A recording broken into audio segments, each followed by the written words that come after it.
Good evening, everyone. Thank you for joining us. My name is Max Corman. I'm the Director of Programming at the New Israel Fund Australia. I'd like to begin tonight's event by acknowledging the traditional lands of which I'm calling from, the Bunurong people of the Kulin Nation. I'd like to pay my respects to elders past and present. This always was and always will be Aboriginal land. Tonight, we will hear from important and unique voices on the ground in Israel-Palestine. These times are immensely challenging as we are faced with horror and sustained violence. That is why we are so proud to host Maoz Inon and Hamze Awawde this evening. Activists who hold dearly the values of NIF, equality, justice, and peace. Their voices are crucial in this moment as we make sense of our reality and as we build towards a new one. As the topic of tonight's discussion clearly says, let us make hope. Exactly as our grantee organisations are doing on the ground, so too are Maoz and Hamze. With that, I'll hand over to our moderator for this evening, Dina Kraft. Thank you again for joining us. Thank you so much for having me here and for hosting all of us. It's an exciting evening for you and morning for us here in the Middle East. I'm just going to quickly start by introducing Maoz and Hamze. So Maoz is an award-winning Israeli social entrepreneur and peace activist. He has founded several really interesting tourism initiatives in Israel and the Middle East, including Abraham Hostel, which I've been to many times, and the Jesus Trail. He was born on a kibbutz called Nir Am. It's in the Negev. And when he was 14 years old, he moved to Moshav Nativ Asara, which is a moshav on the border with Gaza. And it was there on this very beautiful moshav that his parents, Bilha and Yaakov, were killed on October 7th. Since the murder of his parents, Maoz has become a leading voice for peace, both inside Israel and in the international media. Hamze comes to us from Ramallah, where he is a peace activist and conflict resolution expert. He has a master's degree in global communication community development from Hebron University. He studied business at Berzeit. His family was displaced in 1948, and he's been heavily impacted by the ongoing violence. He grew up himself in Dura, outside of Hebron. His grandfather was a fighter who was killed in 1978. His cousin was recently shot by the IDF in Dura. And for the last 12 years, he's been committed to leading programs that bring Jewish Israelis and Palestinians together by the conflict. He's also the regional manager of Hands for Peace and a former director of something called Yala Young Leaders. And I'd like to start with, in some ways, what brings us here today, which is the terrible moments of October 7th.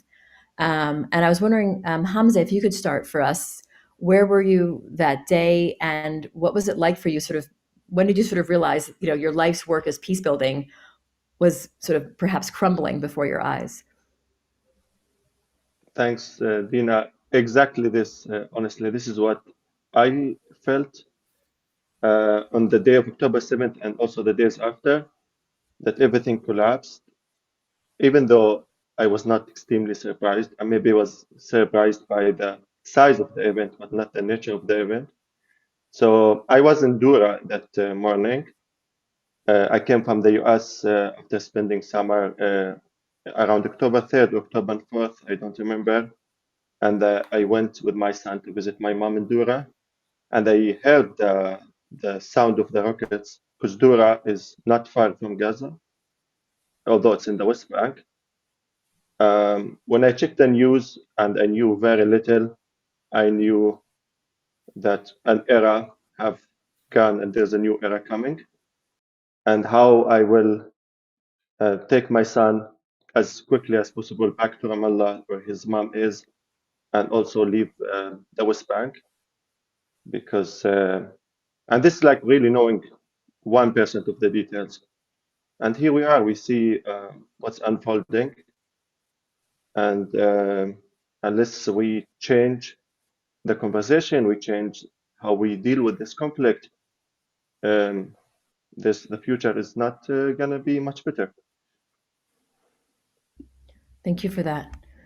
And Maoz, of course, for you, October 7th begins in your home in Binyamina, sort of in the center north of the country. And what was your first indication that something was terribly wrong? So first, Dina, it's a real honor to be here with you and with Hamze, and thanks for Max and for all the viewers. Saturday morning, October the 7th, I woke up in the same room I'm speaking to you from now. Um, and still in bed, I woke up at 7:30, checking my WhatsApp, and I saw that my dad wrote in our family group that there are missiles, shooting, alarms, sirens, and they locked the house and they are inside the safe room. It sounds maybe strange or crazy, but it's normal. It's happened every few months or at least once a year that we wake up for those kinds of morning. So I've done nothing special. I went to make coffee for Shlomit, my wife, and for myself. And while making the coffee, I saw on the news that there is a Hamas invasion to the neighboring communities, Israeli communities. And Netiv Asara is the closest Israeli community to the border with Gaza. And I never remember anything like this happening. So I called my dad at 7:40, asking him what's going on. And he told me exactly what he wrote in the message, that they are in the safe room. I could hear my mom in the background, and there's a lot of noise, and they don't know what's happening. So I just sent my love to him and to my mom, and hang up to take care of the coffee.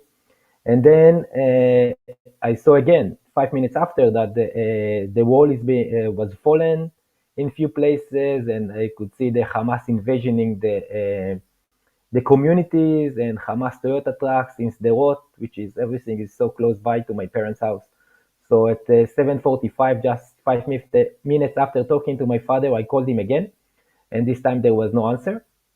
So I called my three sisters who live in Israel, my brother who lives in London, and we tried to reach them, my mom, my dad, their neighbors, and no one answered us. We wished it was an electricity failure or the cellular reception went down, but we said it's better that we group together. And around 11 in the morning, we met at my sister's house.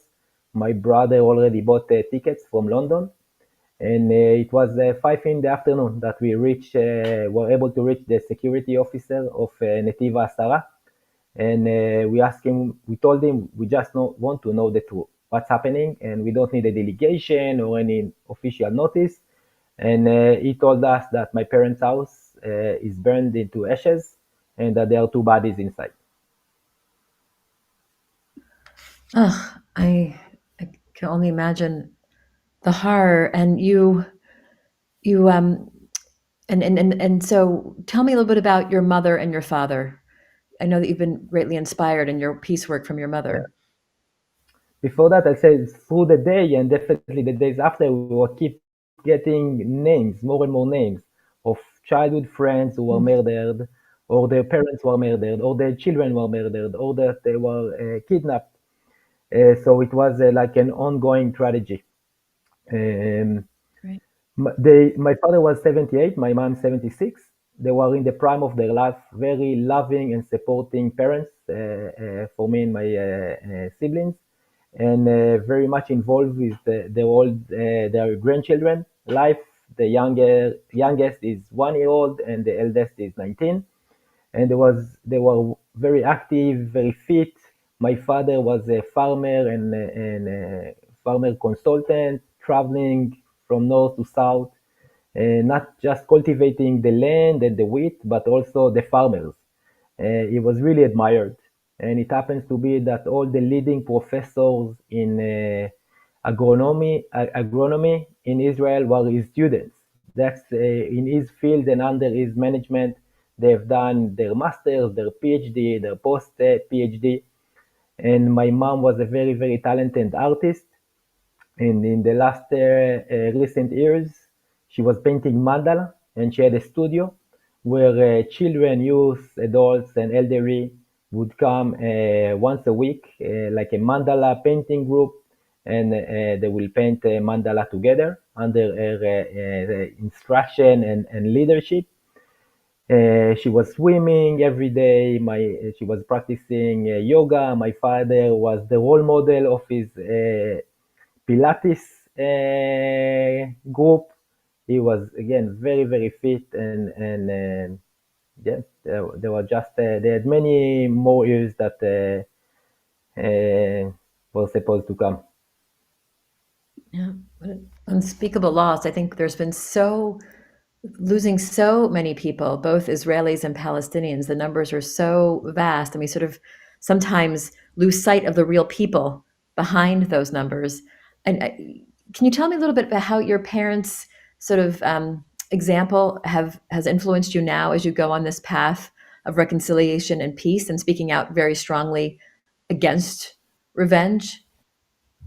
First, my parents judged and educated us to judge every person or human being by his action, what he was doing and how he was doing it, not by nationality, race, age, gender, color, just by his action. And my father, he was a farmer. It's very hard and very difficult to be a farmer in the Negev, in the desert area of Israel. And 1 year there was a drought, and the second a flood, and the third insects, and the fourth he had a beautiful crop of wheat, but the world prices collapsed.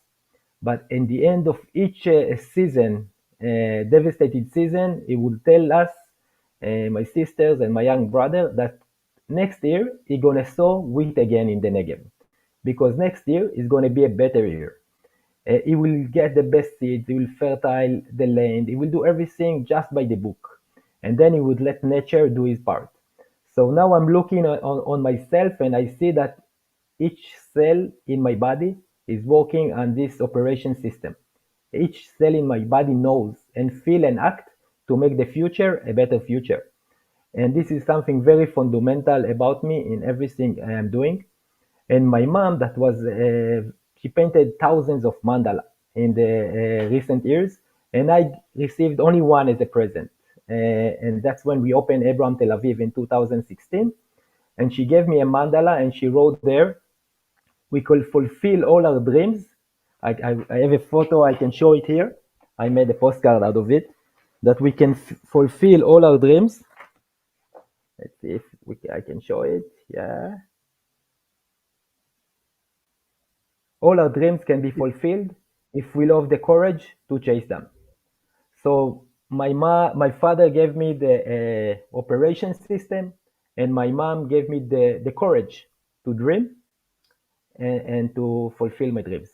So this is like they are always with me, and I don't feel it's difficult. I don't feel I'm struggling. I'm just walking in the path they made for me. Wow, that's beautiful. Thank you, and thank you for sharing that. Hamze, can you talk to me a little bit about your growing up in Dura, outside of Hebron? And I understand that as a child, you would have nightmares that the Israeli army was going to kill you. Can you tell me a little bit about being a child growing up in the West Bank and specifically in Hebron, Dura area? Yeah, sure. Actually, I grew up in Dura with the legacy of my grandfather because he's seen in the community as a hero. Although my father did not want to make my grandfather hero seem hero for us because he believed whoever dies in this conflict, whoever goes to prison, whoever suffer, can't be called hero. We're all victims. So outside home, always people praising me for my grandfather, but at home, my father did not want to make death something horrific. I grew up in the first, like I was born during the first Intifada, and you see the army around home. They often came home, questioned my father, my mother, running after the youth who were throwing stones and protesting. And then there was Oslo. Everything changed during Oslo. I don't know what people think about Oslo, but the reality on the ground changed, and people opened up, people invested, people started having fun, parties, celebrations. We moved on from the survival mood to living life fully and trusting the future. Then the second Intifada hit and everything collapsed again. I mean, second Intifada, at that point was like 7th of October for us now. The level of violence, the destruction, leaders trying to destroy more and more, going so fast in the wrong direction. There were rarely a month in the school that was normal, that we went to the school all the time. Sometimes for 2-3 months we didn't go to school. You often see airstrikes, people who got killed, you see dead people, and you shut your feelings. I think, I was numb. I was not, when I was a teenager, I was not feeling scared or happy or anything. But when I was a child, whenever I had fever, actually, I had this nightmare where, like, it's not like the army coming to kill us, like shoot us, but like slaughter us with knife. And this, I was afraid sometimes to go to sleep from this nightmare, which I think now I believe that fear and trauma is part of our DNA. And the longer this conflict goes on, we will pass these fears and trauma to our children, which is unjustified. It doesn't make any sense. When did you kind of, after growing up in the shadow of the first Intifada and then the second Intifada, how did you sort of transition towards sort of a path toward looking for reconciliation, towards the peace work that you ended up studying and making your life's work? What was that evolution like for you? There's no linear way of explaining it, but my mom always, like in the second Intifada, when we watch the news, and sometimes we were watching the Israeli news because they were saying things faster, like before the Arab channels. And my mom would see Israeli mothers crying for their children from the suicide bombing, and she was saying poor mothers, why they kill these children? It's so stupid. This doesn't make any sense. So I grew up at home with these values. Also, my father had businesses with Israelis, but I actually was more extreme than my parents. Just was more angry at Israel. And as I became teenager, it didn't make sense to me rationally that we fight. It was like, okay, we can keep this cycle forever, but it didn't make sense to me to sacrifice, and then somebody will come after me and sacrifice, and you feel good that you caused harm to the other side, and the other side also feel good that caused harm to you. But I was not romantic about it. I was just rational that this doesn't make sense to me, and we should make peace. So I was thinking about it transactional.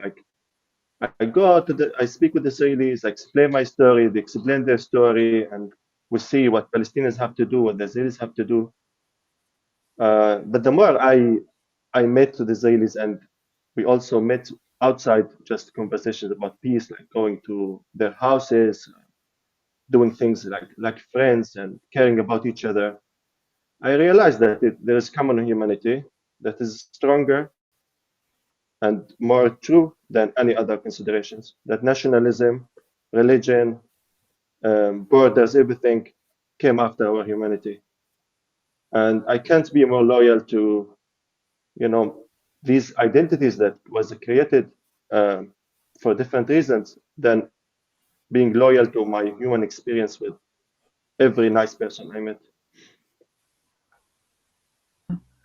So that's actually a good way segue to Maoz. I mean, you've said that you want to kill Hamas with hope, and that you see the way forward as reconciliation, but yet so many. No worries.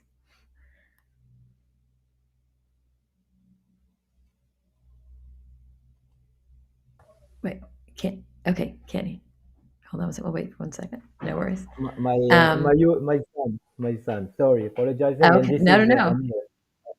Oh, what a sweetie! Yeah. Beautiful. Yeah. Thank you for joining us. Yes.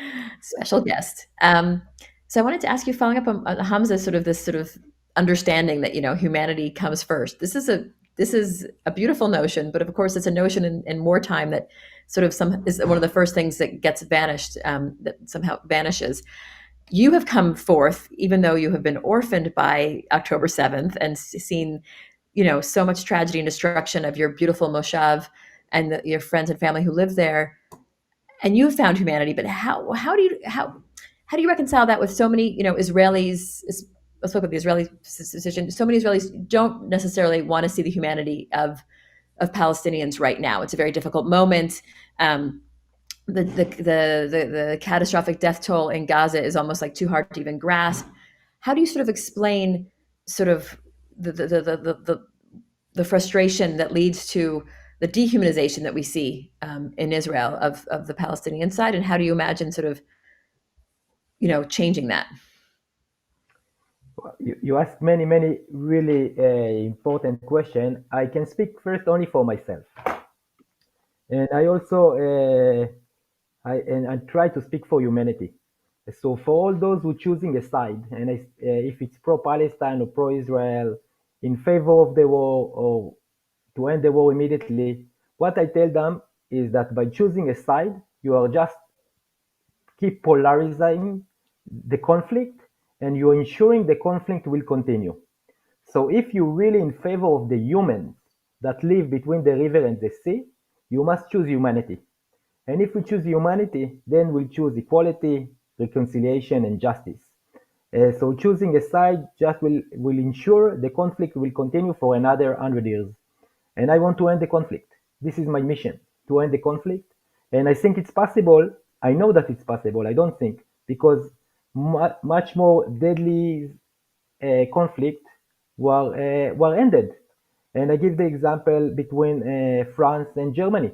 In one very bloody day of battle in the Great War, the First World War, there were more casualties and victims than in the entire Israeli-Palestinian conflict. And now there are no checkpoints. There is one passport. There is one currency, and they are voting for the same EU Parliament. So I know that we can do the same here in Israel and Palestine, between the river and the sea. But we need to use our political imagination and also the power of dream. Dream, like hope, is also an action. We must dream. We stop dreaming. We are thinking, many Israelis do think that the future is going to be like the past, but not. The future is not going to be like the past. And if we want to make the future a better future, it will be a worse future. So it's up to us. We don't need to wait for no one, and we don't need to. And I don't see it now that this time. I don't see it as a difficult time. I see it as a time of opportunities. There is a great opportunity now to end the conflict, and I'm going to do everything that is in my power. And already I see very amazing progress, and between that both Israelis and Palestinians are working in this direction, and I'm full of hope. I'm full of hope. I'm meeting. I speak publicly. Yesterday I spoke like in 5 different occasions to different audience: Israeli, non-Israeli, Palestinian, and I can see how people are generated with hope when they start dreaming and start thinking that the future is going to be a better future. I hope I answered the question. Yeah, no, thank you. Well, I guess so. So I'll toss the ball to Hamza then. I mean, there's a lot of goodwill, I'm trying to get myself back in the center of this thing. But on a practical path, how do you see it go forward? And I know that, yeah, let's start with that question. Like, on a practical way, path forward. I mean, we have 2 traumatized people. You have 2 people who are going through a collective trauma at the moment. How do you see this as an opportunity? Do you see it as an opportunity, this moment? I see it as an opportunity, honestly. I think, in one side, the radical things are happening, the radical conversations on dehumanizing people and normalizing the atrocities. That's what's going on. And there are people like Maoz and many others who are radically humanizing. And I think it's more sustainable to de-radicalize people. Everyone, from the river to the sea, even the most, angry, hardcore fighter, still is afraid about the future of their children. Not 100% convinced that what is happening is the right thing. But they don't connect with their hearts. They're just group think, and no one wants to look weak, and no one wants to look less national than the others. And I have seen it firsthand. I have seen 2013. I was talking to, I was in the state. There was a guy from Givati, and the war started. He wanted to go back, and I had a conversation with him. I just said what I always tell anyone. And even though he was very tough, and he wanted to go to Gaza, take Hamas away, and make sure that 1,000 mother cry before his mother cry, and all these slogans, that he was weak inside, and weakness is a human. He was vulnerable. And after the war ended, he actually invited me to speak to many other officers. And he told me, please tell them what you used to tell me. So we hear people saying outrageous things and very ultra-nationalist things, but everyone actually inside their heart vulnerable about the future. There's no clear vision. There's familiar vision of the right wing, but there's no clear vision that's more promising about their future, their children's future. Even though they don't admit it, I think they are ready to hear it. And if there are people who are serious and they mean it, and they come with a better vision, I think more people would sign up for it. And it doesn't need 100% support, but it needs the silent majority to say, yes, I want different future. Because October 7th, the status quo, the so-called status quo and the comfort zone has gone. And now people really should not try to bring back the status quo, because it didn't work for anyone. They should dream big. If our leaders were doing this, Maoz and I wouldn't need to do anything. I keep still, before October 7, I keep still meeting decision makers in Europe and the US, and also Palestinian decision makers, and I don't see them doing anything differently. I don't see them dreaming, as Maoz said. I don't see them courageously trying to envision and dreaming a different future. So we have to do it. And every day I receive hundreds of messages. I receive messages from people who say, I was thinking differently, and thank you. I'm now seeing things differently, and please keep doing. And it happens often when I am always about to give up. So yeah, they want to discourage us and think we are naive and think we're not going to change those who have guns and what we have. But the truth is, everyone is trapped, and everyone, even if they don't admit it, they want a different future. I like that word that you used. I mean, it's depressing, but it's an accurate one. Trapped. People feel trapped. I think Israelis feel trapped, Palestinians feel trapped. And very much, you mentioned also the important word of leadership. And there's a sense that there's a lack of leadership that reflects the vision that both you and Maoz are describing. So if I could ask you both, like on a practical level, how do you see taking these very lofty and important ideas, and not just ideas, like this is about our future, right? This is, I think as David Grossman said, there's, people who live in the Middle East, they don't have a luxury of giving up hope. They don't have a luxury of not trying to work for something better, right? It's not like, you talked about the leaders in Europe or elsewhere that maybe have lost a little bit of steam. Like here, there's no, it's urgent, right? The house is on fire. But how do we translate that to political action? Maoz, I'll start with you. I mean, we just saw on Saturday night these very violent protests in Tel Aviv, where the police were, firing water cannons at protesters calling for new elections, and they also fired water cannons and charged also directly at hostage families, which was shocking, I think, to see the footage, of these hostage families carrying this banner and shouting, for the release of their loved ones, and they're blasted with water cannons by their own people, by their own government, by the police. So how do you see this moment of great tension inside Israel and violence inside Israel itself? How do you see that and in your vision kind of going towards a new kind of political leadership? So what we are doing now at this moment, speaking to you, it's a political action. It's a political action that is being amplified in Australia, and then through YouTube and media channel, it will be amplified also in Israel, in Palestine, and throughout the world. And I don't care about the leaders. Hamze and I think, are more important and greater leaders than definitely all the Israeli government. They are not leaders because they last believe in the future. They believe the future will be based on war and sword.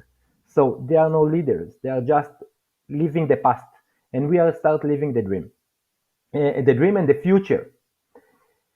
And I will also, before I go to the actual answer, I will move it into a political action and the greater impact. I want to share what I learned in the last 4 months. And I shared Hamze words that hope is something we need to create.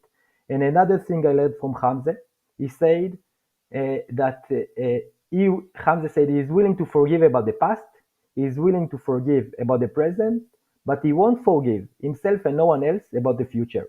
And then I told myself, Maoz, you want to be a great person like Hamze.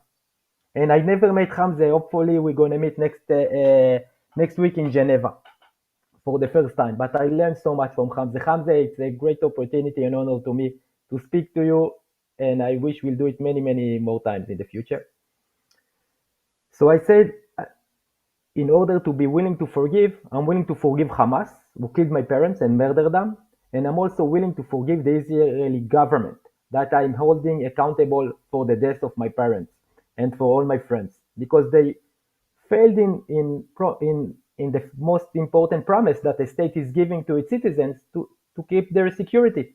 And this extreme right government promised security and governance, and it failed in all their promises. But I forgive them. I'm now just concentrating in building the future.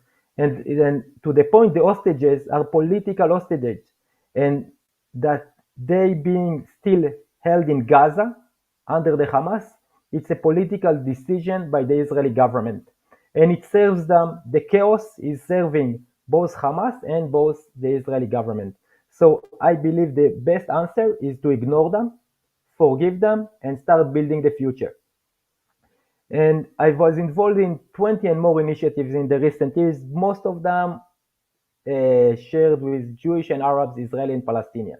And there are 5 steps that that are shared between all my initiatives: is the dream, the values, building partnership, strategic plan, and execution. And we are already start dreaming. Hamze and I and many, many others, Israeli and Palestinian, we dream of peace. We just dream, and actually I was able to see peace happening. And then the values of equality, reconciliation, justice, you shall not revenge, you shall respect your enemy, and of course security for everyone. And now we start building a strategy.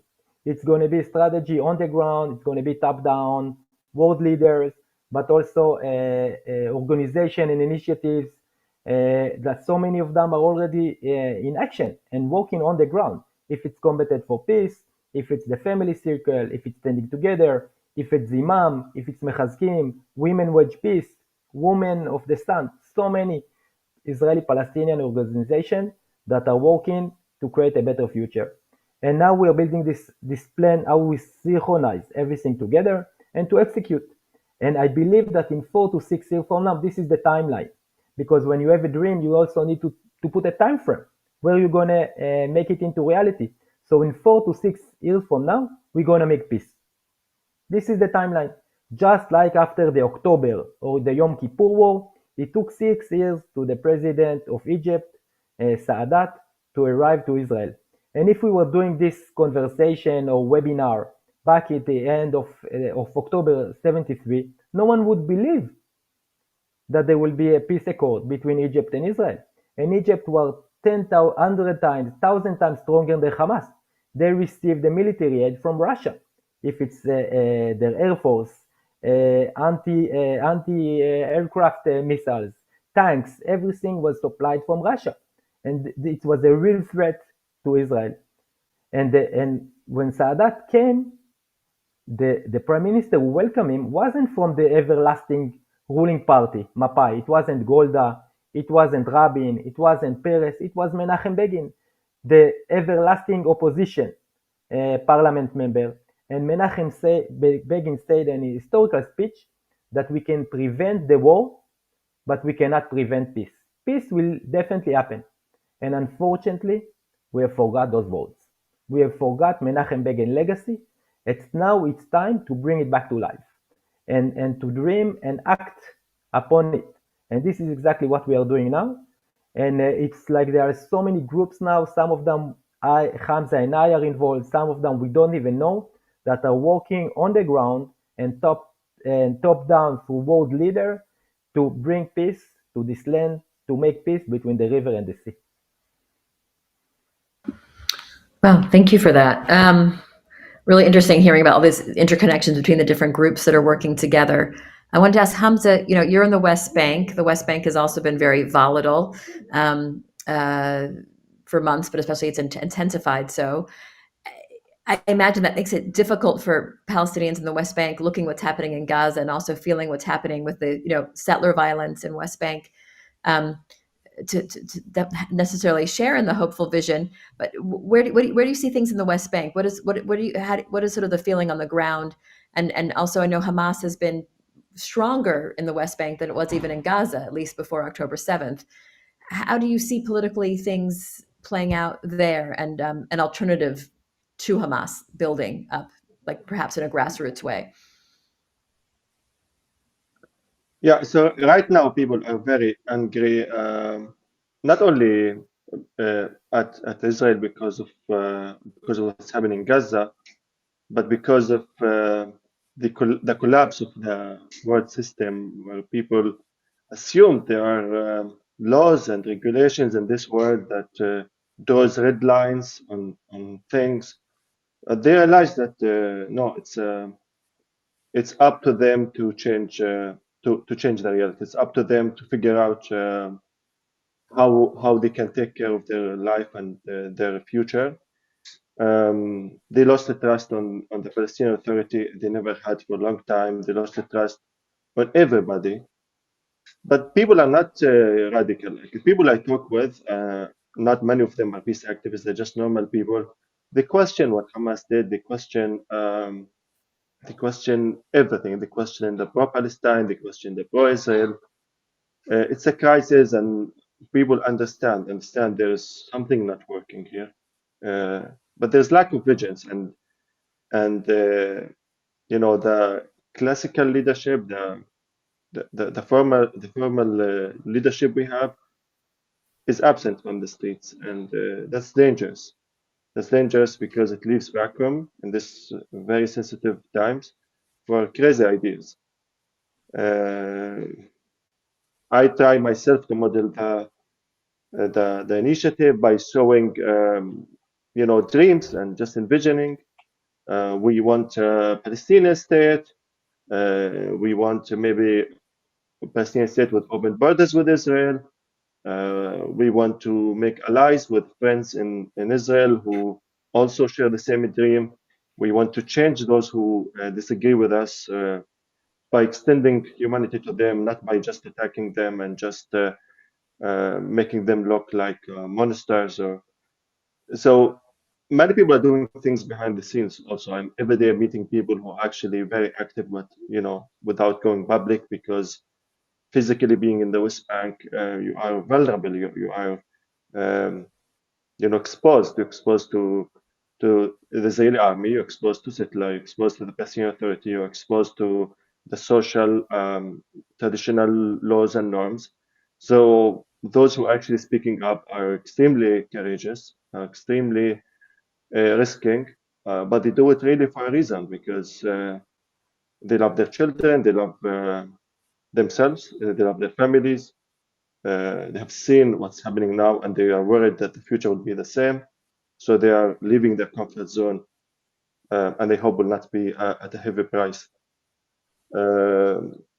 We need this war to end, to create a better environment, and we need to sustain these voices and these spirits, because it would be silly that the war stops and we continue business as usual.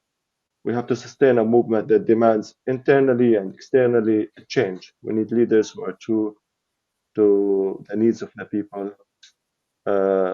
We need to not leave people, target for radical ideas because we have abandoned them. We need to be true to the people. We need to make no one so desperate that Hamas or whatever ideology on the Israeli side that they start to identify with radical ideas because there's no rational idea helping them. And I really hope, with all what we are seeing, that people have enough reasons to keep working on this. I was curious, as someone who's working in the world of conflict resolution and peace activism in the West Bank, where there's a lot of pushback on what the idea of normalization with Israelis. How do you deal with that when people push back to you, push back, and even within your own family? Like, how is your work seen by your own family and friends? So my family support me. Actually, when I told my mom about Maoz, she told me, I always told you there are good people on the other side. And my mom personally never met any, let's say, nice Israeli, like, because she was all the time in Dura. She just see settlers, she just see soldiers. She had to deal all her life with the occupation. But she always believed there are good people on the other side. She didn't need evidence. And I'm so lucky that to have mom like this who also normalized humanizing the other without waiting for evidence. And my uncle's the same, everyone, because we know what it means to fight. We know what it means, the loss and death and all these things. Very often, the most loud voices are ideological voices, like voices of being so stuck in ideological conversations where it gets extreme and extreme in abstract way, but we lose touch with the reality. We lose touch with the humans. I get accused of normalization, and I tell people, okay, if I am normalizing the reality, how your silence is not normalizing the reality. In every occasion I met with Israelis or worked with Israelis, I spoke about how abnormal the situation is and about what a normal dream could be.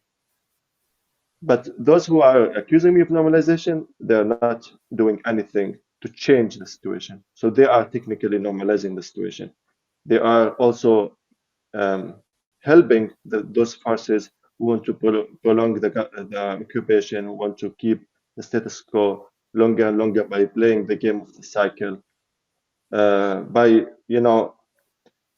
if I see someone in Israel that is humanizing me and dreaming with me about a more fair future, how can I not run to support this person? This is an ally.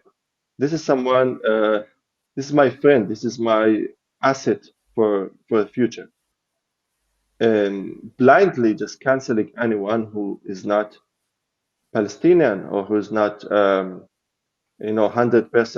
in the PLO or Hamas or whatever, it just support Ben Gavir and Smotrich and Bibi, who are saying all Jews are target, or they see us all the same, and all these untrue accusations. So I believe what I'm doing is also act of liberation. I mean, I could also ignore, like many people, like many of my friends are living their life as there's no occupation, as if nothing is happening, and I could do that them, but actually I don't see that this is a fair thing to do to the future generations also, not only to us. That denying and normalizing is by doing nothing or doing the familiar that worked. It never actually worked. Violence never worked. Also, denying the reality never worked. And maybe what we are doing now will take time. Maybe there will be resistance. But actually, like with Oslo, it happened all of a sudden that a new political change happened, and we will be on the ground to protect any good leader in the future that want to make peace and want to dream as Rabin and Arafat did in Oslo. So I think don't see any normalizing here. Like it's exactly literally the opposite of normalizing.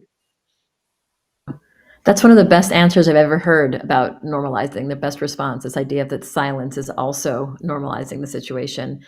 And of course, this the leadership is sort of meant to sort of like divide and conquer.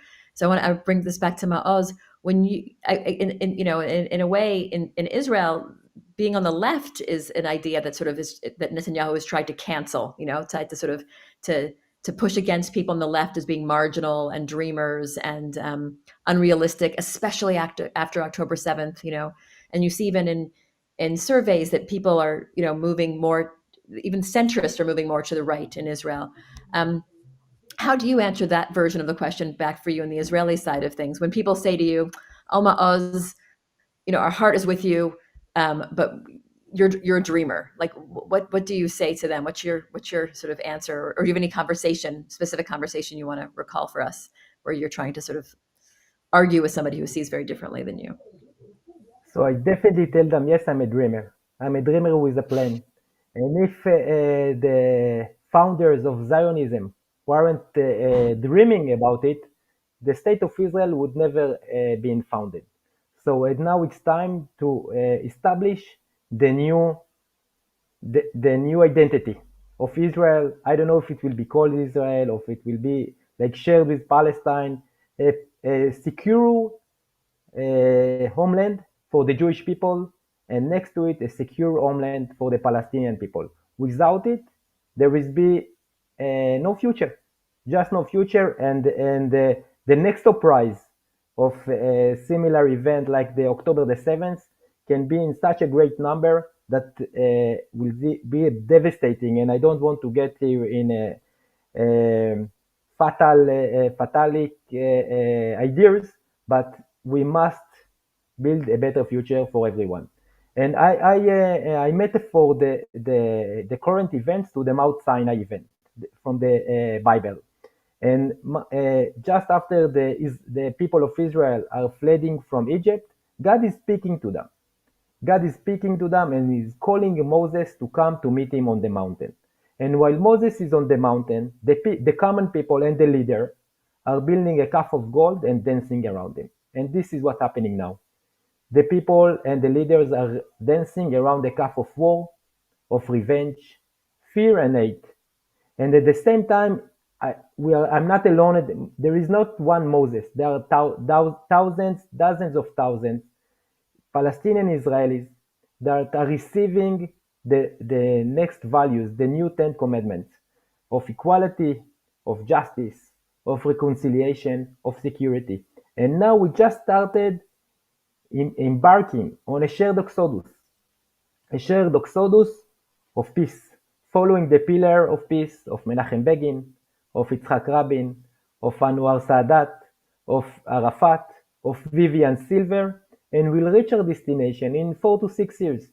And like Sadat visit changed the public opinion from 60% against the peace accord to 60% pro the peace accord, will need to plan and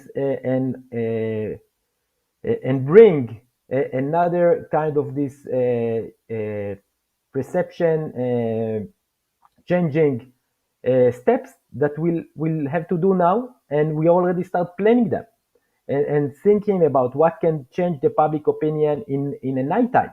And it was done in the past and will be done in the future. So I'm not arguing with no one. I'm telling them it's okay to choose and to think what you think. It's more than legitimate. It's your right. But by being right, we just ensuring, like I said before, that the conflict will continue. And I want to end the conflict. And if you want to join me, you are always welcome. And if not, I will be waiting for you to join me when you are ready. So speaking of joining you, what would your message be to the people listening right now in Australia? How can they help on a practical level? First is amplify our voices. Amplify Hamza, my voices of peace and equality. It's such a supportive action. And like Hamza said, he's getting hundreds of messages of support. I do the same. So send us a personal message, share this broadcast, and support the other initiatives and organizations and individuals that are building the future and shaping it. And then, if it's your Australia or wherever you're listening, approach your representatives. If it's on a state level, national level, and also encourage them and tell them, please choose humanity. Don't choose a side. And I give this example for when I'm speaking to people from the EU. The EU invested billions of euro, billions, in ending the conflict in Northern Ireland. But the EU budget for ending the conflict between Israel and Palestine is just few million euro a year, and even that he wasn't spending in the last 2 years. So if you are in Norway, if you are in France, in Germany, in Denmark, you can support the EU or lobby the EU to invest in shared society initiatives, in reconciliation initiative, and in peace initiative. Because if you just keep sending Israel military aid, the result will be an ongoing war. So send us reconciliation and peace aid and not military aid. And speak to representative, and also Hamze and I and many others are more than happy to meet a parliament member from whenever it is, speak to them, share our experience and share our dreams and hope for the future. And when I was doing it last week with a 6 UK parliament member, and one of them from the Conservative Party told me, Maoz, peace not going to happen in 4 to 6 years. It will happen much faster. And then he used the words of Menachem Begin in the Parliament House in London, and saying that we can prevent the war, but we cannot prevent peace. And the UK Parliament need to support this mission and this dream. Thank you. Wow. That is a good message to pass on to the world. Hamze, what would you say to the same question? What would you want people in Australia and around the world to do, like to actually do in a practical way to help support and help move this vision to reality? Exactly what Maoz said. Please normalize the sound of peace, humanity. You know, it's crazy that the sound of any humanity has been normalized all over the years. You know, the fear mongering visions of like we will live by sword and this is our present, our future has been normalized, which shouldn't be normalized. It's time to normalize the opposite. It's time to normalize the dreamers. They should join the dream. And you know, be careful with ideological conversation. If your ideological conversation contradicts the well-being of ordinary Palestinians and Israelis, then there's something with the ideology. It's very easy when we are far from reality to just, you know, enter these conversations where we cancel some people, we cancel some dreams, and we should be careful to do it. And it can start small group, but the more we normalize, you know, this energy, it will become a reality. It will become a reality, and hopefully not even for 6 years, even earlier. That people are used to hear conversations like we have now. It will become also a valid conversation in the society, and it's a conversation that should prevail. If the other ideologies normalized outrageous things, by just repeating them over and over and over and mobilizing support behind them, we exactly need to do the same. Well, at a time of such intense polarization, you know, within Palestinian society, within Israeli society, and the lack of connection, most people don't see Israelis and Palestinians having a conversation, you know? So this has been incredibly inspiring and helpful. And I just want to say thank you, you know, for your leadership and your voices and your vision. And to show that the dreamers also have plans, you know, and that this is not this is real people's lives. This is not a football to be tossed around, but this couldn't be more urgent. And with that, I'm going to pass the baton back to Max. Thank you so much for speaking to us today. Thank you so much, Dina, and thank you, Maoz and Hamza. It's so inspiring to hear all of your words. And I want to thank all of you for joining us tonight on this broadcast.